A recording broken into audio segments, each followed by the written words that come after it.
Peace for Ukraine by Michael von der Schulenberg, Hajo Funke, and Harald Kujat. Published November 10th, 2023.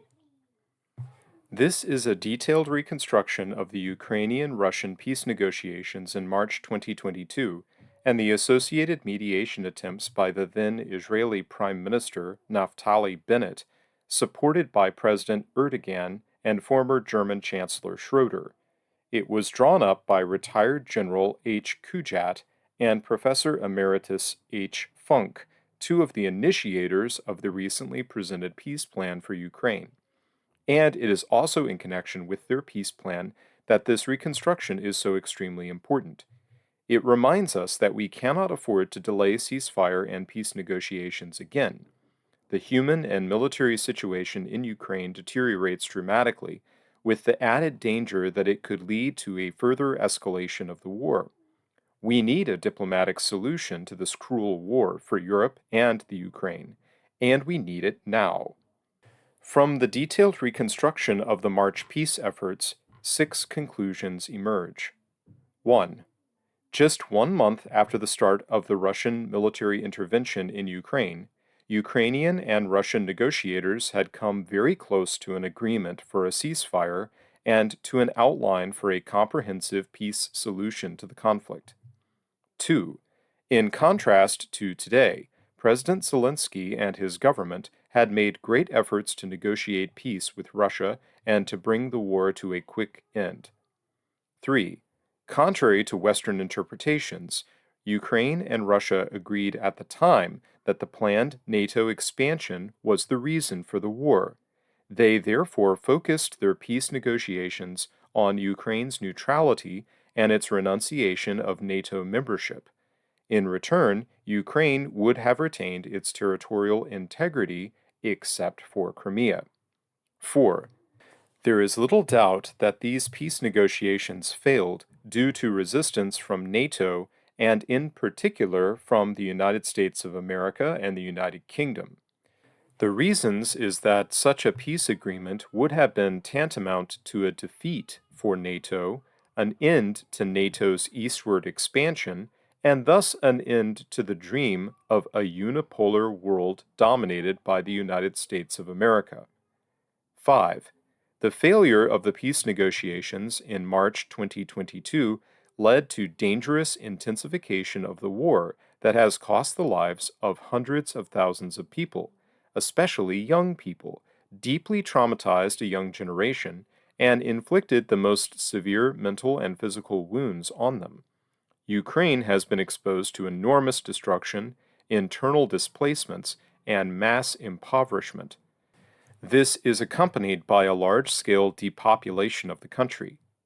Not only Russia, but also NATO and the West bear a heavy share of the blame for this disaster. 6. Ukraine's negotiating position today is far worse than it was in March of 2022.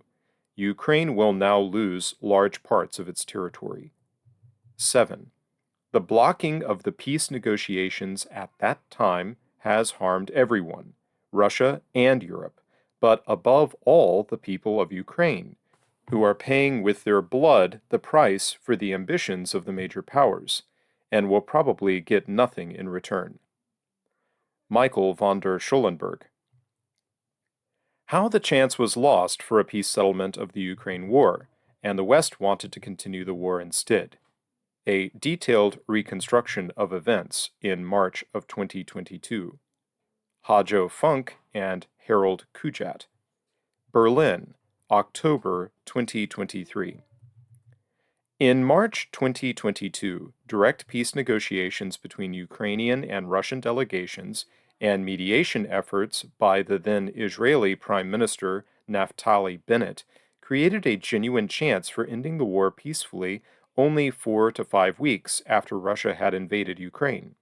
However, instead of ending the war through negotiations, as Ukrainian President Zelensky and his government appeared to have wanted, he ultimately bowed to pressures from some Western powers to abandon a negotiated solution. Western powers wanted this war to continue in the hope to break Russia.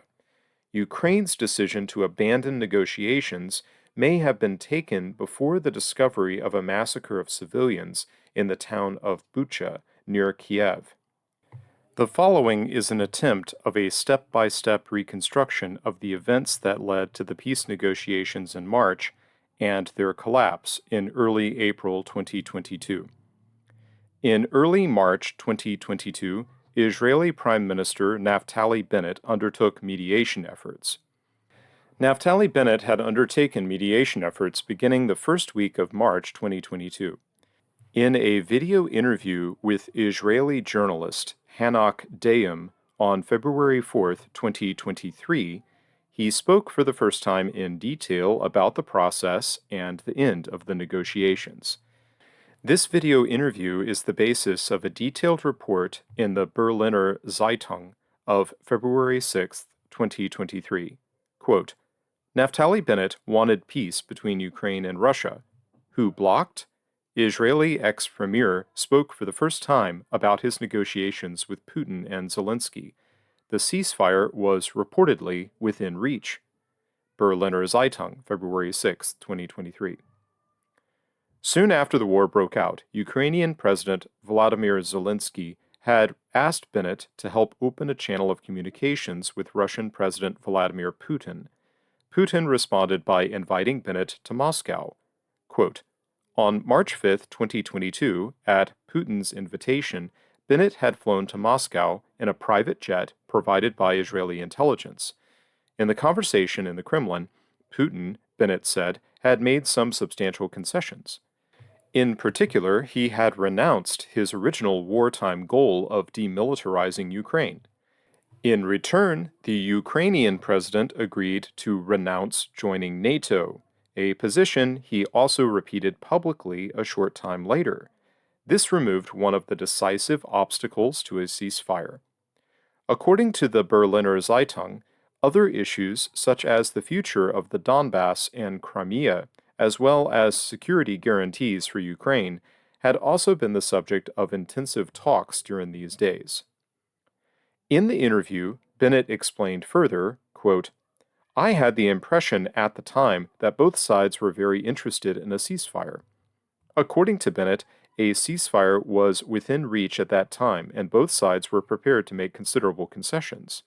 But Britain and the United States, in particular, wanted this peace process to end, and set their sights on a continuation of the war. End of quote. In early March 2022, President Zelensky contacted not only Naftali Bennett, but also former German Chancellor Gerhard Schroeder, and asked him to use his close personal ties to Putin to mediate between Ukraine and Russia and hoped to find ways to end this war quickly. In an interview published in the weekly edition of the Berliner Zeitung on October 21st and 22nd of this year, Schroeder spoke publicly for the first time about his role in the efforts that led to the peace negotiations in Istanbul on March 29, 2022. Like Bennett, he also came to the conclusion that the reason why these peace negotiations were abandoned was because the Americans obstructed them. He said, quote, at the peace negotiations in March of 2022 in Istanbul with Rustem Umerov, then security advisor to Zelensky, now Ukrainian defense minister, the Ukrainians did not agree to peace because they were not allowed to. They first had to ask the Americans about everything they discussed. And continued, quote, but at the end of the peace negotiations, nothing happened. My impression was that nothing could happen because everything else was decided in Washington. That was fatal. End of quote. The Turkish foreign minister, Mevlut Cavusoglu, who had organized the Istanbul meeting at the time, had previously made similar comments. In an interview with CNN Turk on April 20th, 2022, he said, quote, some NATO states wanted the Ukraine conflict to continue in order to weaken Russia. End of quote. While parallel peace negotiations between Ukrainian and Russian negotiators were underway. Direct negotiations between a Ukrainian and a Russian delegation had already been underway since late February 2022 and in the third week of March. Quote, only a month after the outbreak of the war, they had agreed on the broad outlines of a peace settlement. Ukraine promised not to join NATO and not to allow military bases of foreign powers on its territory, while Russia promised in return to recognize Ukraine's territorial integrity and to withdraw all Russian occupation troops. Special arrangements were made for the Donbass and Crimea. End of quote. Cf. Michael von der Schulenberg, UN Charter, Negotiations, in IMA of March 6, 2023. To further the peace negotiations, the Turkish president offered to host a Ukrainian-Russian peace conference in Istanbul on 29th of March, 2022. During the negotiations mediated by Turkish President Erdogan, the Ukrainian delegation presented a position paper, which led to the Istanbul Communique. Ukraine's proposals were translated into a draft treaty by the Russian side. The text of the Istanbul Communique of March 29, 2022, included 10 proposals. Proposal number 1. Ukraine declares itself a neutral state and promises to remain non-aligned and to refrain from developing nuclear weapons in exchange for international legal guarantees.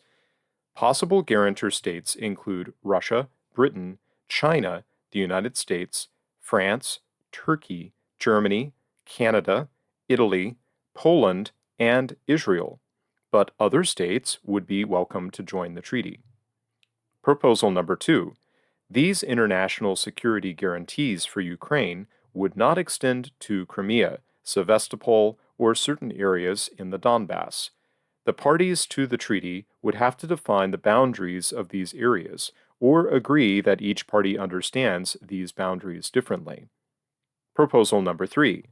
Ukraine commits not to join any military coalition and not to host any foreign military bases or troop contingents.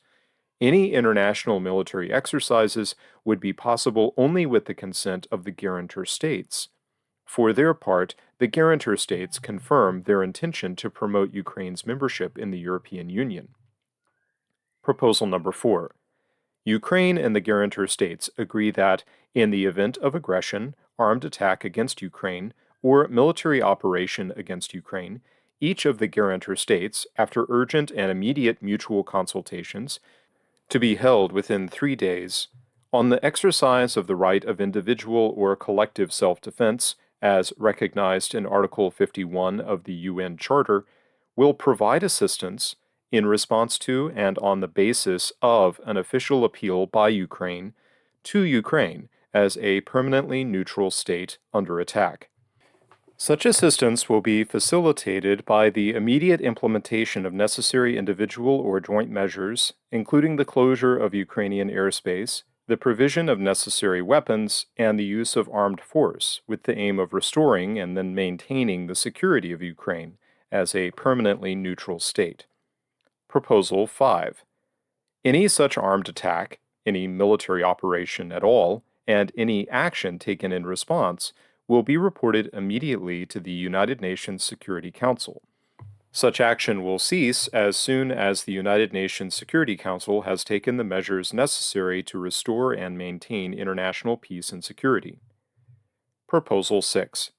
In order to protect against possible provocations, the agreement will regulate the mechanism of fulfillment of Ukraine's security guarantees based on the results of consultations between Ukraine and the guarantor states. Proposal 7. The treaty will apply provisionally from the date of its signature by Ukraine and all or most of the guarantor states. The treaty will enter into force after 1. Ukraine's permanent neutral status is approved in a nationwide referendum, 2. The relevant amendments are incorporated into the Ukrainian constitution, and 3. Ratification occurs in the parliaments of Ukraine and the guarantor states. Proposal 8. The desire of the parties to resolve the issues related to Crimea and Sevastopol will be included in bilateral negotiations between Ukraine and Russia for a period of 15 years. Ukraine and Russia also commit not to resolve these issues by military means and to continue diplomatic resolution efforts. Proposal 9. The parties continue consultations involving other guarantor states to prepare and agree on the provisions of a treaty on security guarantees for Ukraine, ceasefire modalities, withdrawal of troops and other paramilitary formations, and opening and ensuring safely functioning humanitarian corridors on a continuous basis, as well as the exchange of bodies and release of prisoners of war and interned civilians. Proposal 10. The parties considered it possible to hold a meeting between the presidents of Ukraine and Russia to sign a treaty and/or take political decisions on other unresolved issues. Apparent initial support of mediation efforts by Western politicians. Proof of initial Western politicians' support for the negotiations emerges from the sequence of telephone calls and meetings during the period from early March to at least mid-March. On March 4th, Scholz and Putin spoke on the phone. On March 5th, Bennett met Putin in Moscow. On March 6th, Bennett and Scholz met in Berlin. On March 7th, the United States, the United Kingdom, France, and Germany discussed the issue in a video conference. On March 8th, Macron and Scholz spoke on the phone. On March 10th, Ukrainian Foreign Minister Kuleba and Russian Foreign Minister Lavrov met in Ankara. On March 12th, Scholz and Zelensky and Scholz and Macron spoke on the phone, and on March 14th, Scholz and Erdogan met in Ankara. NATO Special Summit of March 24, 2022 in Brussels opposes all negotiations. But this initial support quickly turned sour, with NATO opposing any such negotiations before Russia withdrew all its troops from Ukrainian territories. This, in fact, killed all negotiations. Michael von der Schulenburg, former UN Assistant Secretary General in United Nations peace missions, writes that, quote, NATO had already decided at a special summit on March 24, 2022, not to support these peace negotiations between Ukraine and Russia. End of quote. The United States President had flown in especially for this special summit to Brussels. Obviously, peace, as negotiated by the Russian and Ukrainian negotiating delegations, was not in the interests of some NATO countries. At first, Zelensky sticks to the outcome of the peace negotiations. Quote, as late as March 27, 2022, Zelensky had shown the courage to defend the results of the Ukrainian-Russian peace negotiations in public before Russian journalists, and this despite the fact that NATO had already decided at a special summit on March 24, 2022, not to support these peace negotiations. End of quote. According to von der Schulenburg, the Russian-Ukrainian peace negotiations had been a historically unique feature, made possible only because Russians and Ukrainians knew each other well and, quote, spoke the same language and probably even knew each other personally. End of quote. We know of no other war or armed conflict in which the conflict parties agreed on specific peace terms so quickly. On March 28th, Putin, as a sign of goodwill and in support of the peace negotiations, declared readiness to withdraw troops from the Kharkov and the Kiev area. This apparently occurred even before his public announcement. Peace negotiations unravel. On March 29, 2022, the day of the Istanbul meeting, Scholz, Biden, Draghi, Macron, and Johnson again spoke on the phone about the situation in Ukraine. By this time, the stance of key Western allies had apparently hardened. They formulated preconditions for negotiations that were in blatant contrast to Bennett's and Erdogan's peace efforts. Quote, the leaders agreed to continue to provide strong support to Ukraine. They again urged Russian President Putin to agree to a ceasefire, to cease all hostilities, to withdraw Russian soldiers from Ukraine, and to allow for a diplomatic solution. End of quote. The Washington Post reported April 5th that in NATO, continuing the war is preferred to a ceasefire and negotiated settlement. Quote, for some in NATO, it's better for Ukrainians to keep fighting and dying than to achieve a peace that comes too soon or at too high a price for Kiev and the rest of Europe. End of quote. Zelensky, he said, should, quote, keep fighting until Russia is completely defeated, end quote. Boris Johnson's message to Ukrainians on April 9, 2022. We must continue the war. On April 9, 2022, Boris Johnson arrived unannounced in Kiev and told the Ukrainian president that the West was not ready to end the war. According to Britain's Guardian, on April 28th, had, quote, instructed Ukrainian President Zelensky, quote, not to make any concessions to Putin. Ukrainska Pravda reported on this in detail in two articles on May 5, 2022. Quote, no sooner had the Ukrainian negotiators and Abramovich Medinsky agreed in broad terms on the structure of a possible future agreement after the Istanbul results, then British Prime Minister Boris Johnson appeared in Kiev almost without warning. Johnson brought two simple messages with him to Kiev. The first is that Putin is a war criminal. He should be pressured, not negotiated with. The second is that even if Ukraine is willing to sign some agreements with Putin on guarantees, but that the collective West is not. We can sign an agreement with you, Ukraine, but not with him. He will screw everyone over anyway. One of Zelensky's close associates summed up the essence of Johnson's visit. There is much more behind this visit and Johnson's words than just reluctance to engage in agreements with Russia. Johnson took the position that the collective West, which as recently as February had suggested that Zelensky should surrender and flee, now feels that Putin is not really as powerful as they had previously imagined. Moreover, there is an opportunity to put pressure on him, and the West wants to take it. End of quote. The Neue Zürcher Zeitung reported on April 12th that the British government under Johnson is counting on a Ukrainian military victory. Conservative member of the House of Commons, Alicia Kearns, said, quote, we'd rather arm the Ukrainians to the teeth than give Putin a success. End of quote. British Foreign Secretary and later Prime Minister Liz Truss professed in a keynote speech that, quote, victory for Ukraine is a strategic imperative for us all, and therefore military support must be massively expanded. End of quote. Guardian columnist Simon Jenkins warned, quote, Liz Truss risks inflaming the war in Ukraine for her own ambitions. End quote. This, he said, was probably the first Tory election campaign, quote, to be fought on Russia's borders. End quote.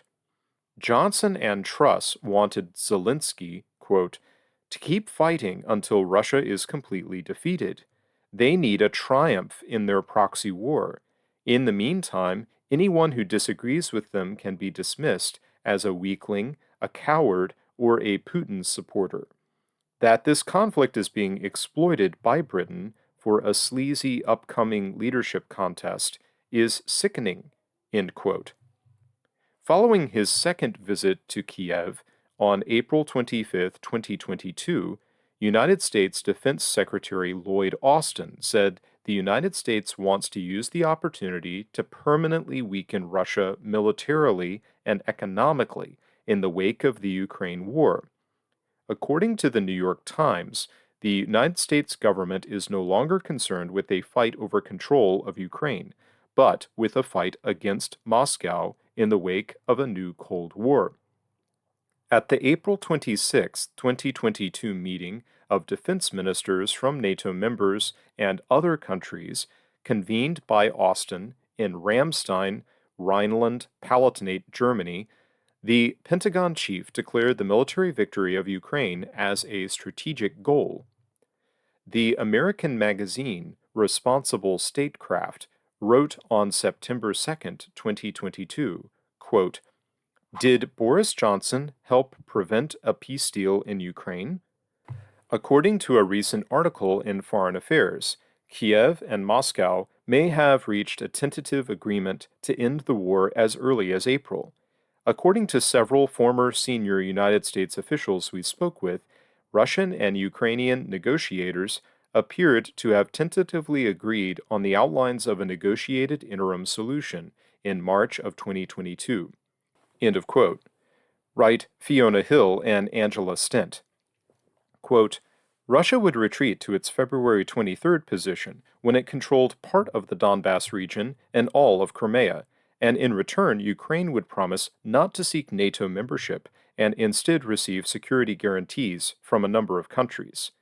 The decision to let the deal fail coincided with Johnson's visit to Kiev in April, during which he urged Ukrainian President Zelensky to break off talks with Russia for two main reasons.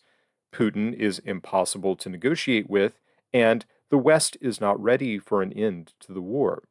End of quote. In this article, the authors asked questions that have become increasingly important as the war has progressed. Quote, this apparent revelation raises some important questions. Why did Western leaders want to prevent Kiev from signing what appeared to be a good negotiating deal with Moscow? Did they view the conflict as a proxy war with Russia? And, most importantly, what would it take to return to a negotiated outcome? End of quote. In his announcement of the partial mobilization, Putin stated on September 21st, 2022, quote, I would like to make this public for the first time today. After the start of the special military operation, especially after the talks in Istanbul, the Kiev representatives expressed quite positive views on our proposals. These proposals were mainly about ensuring Russia's security and interests, but a peaceful solution obviously did not suit the West, which is why Kiev, after agreeing on some compromises, was actually ordered to nullify all these agreements. End of quote. On the occasion of the visit of an African peace delegation on June 17, 2023, Putin demonstrably showed the agreement accepted and initialed in Istanbul ad referendum to the cameras. Conclusion: missed opportunity. Based on the publicly available reports and documents, it is not only plain that there was a serious willingness to negotiate on the part of both Ukraine and Russia in March of 2022.